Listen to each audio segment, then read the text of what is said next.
Parlons de linguistique, s'il vous plaît, si vous voulez bien.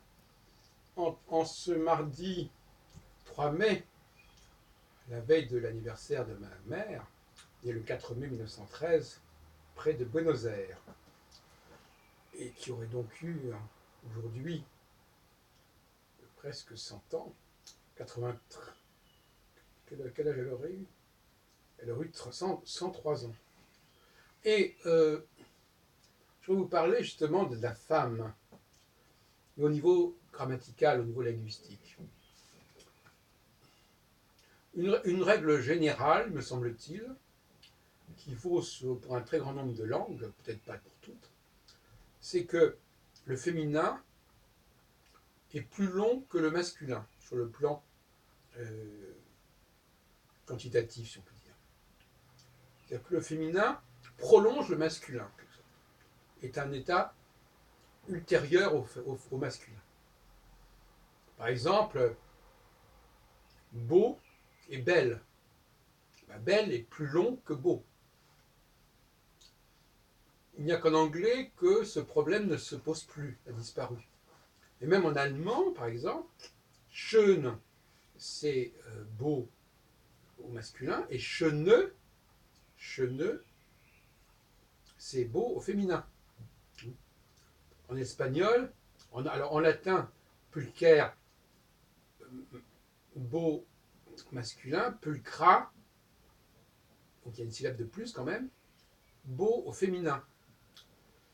Dans les langues latines comme l'italien et l'espagnol, c'est un peu différent, puisque les mots sont de la même longueur, les adjectifs sont de la même longueur, mais on a un marqueur en haut, pour simplifier, pour le masculin, et en A pour le féminin.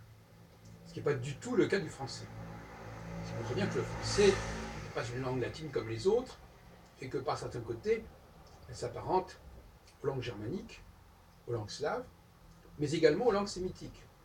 Parce qu'en hébreu aussi, on a gadol, grand, que dola, grande.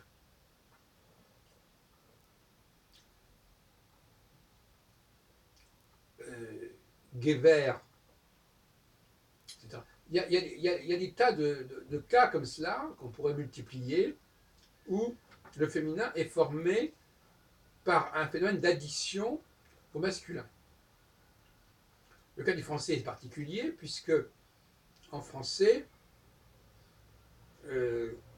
ça va à tel point que la consonne finale ne s'entend pas au masculin, sauf dans des cas de liaison, etc., alors qu'elle s'entend systématiquement au féminin.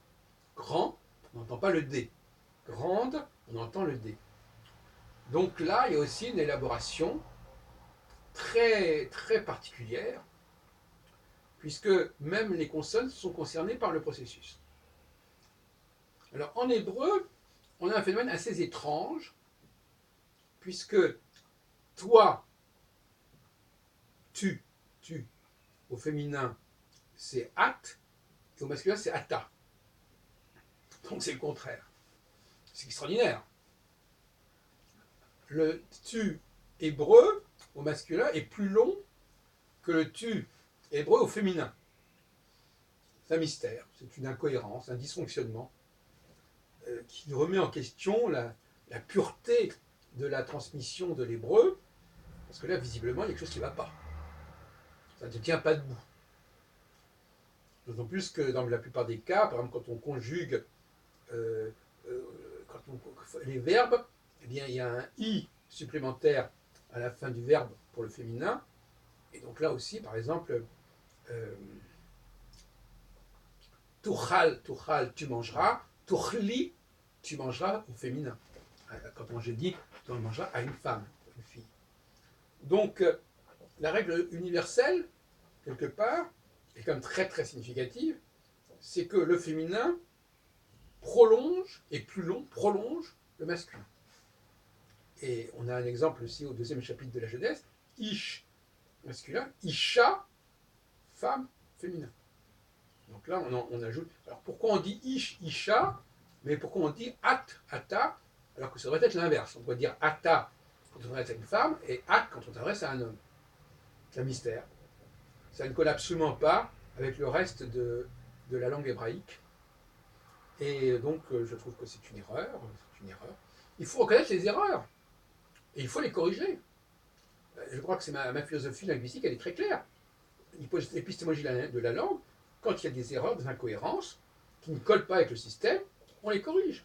Je l'ai déjà signalé dans différents travaux de linguistique, dont un est paru dans la revue d'histoire du livre, l'histoire française du livre, dans les années 2012, je crois. Il faut corriger les langues. Les langues peuvent être améliorées. Ce sont des outils qui d'ailleurs dépassent le cadre du peuple qui les a produites, tout comme voilà, la langue française, par exemple, ce sont des outils que la France met au service de dizaines de langues, y compris l'anglais d'ailleurs. Le français a produit des outils. Le français a produit des outils, je note ça comme ça, a fourni des outils au reste du monde. Alors, ces outils sont utilisés diversement, mais ce sont des outils d'origine française. Le français a exporté des outils, en tout cas si on ne les a pas exportés, on les a importés. Les autres pays ont importé, sans demander nécessairement son avis au peuple français, ou à l'État français, mais il les a importés. Que ce soit en Angleterre, en Allemagne, en Russie, aux Pays-Bas, en Turquie, ou même en Israël. Et donc, qu'est-ce que ça signifie? Ça signifie qu'il y a un processus qui est une philosophie sous-jacente, qui veut que la femme se situe dans la continuité de l'homme, tout simplement.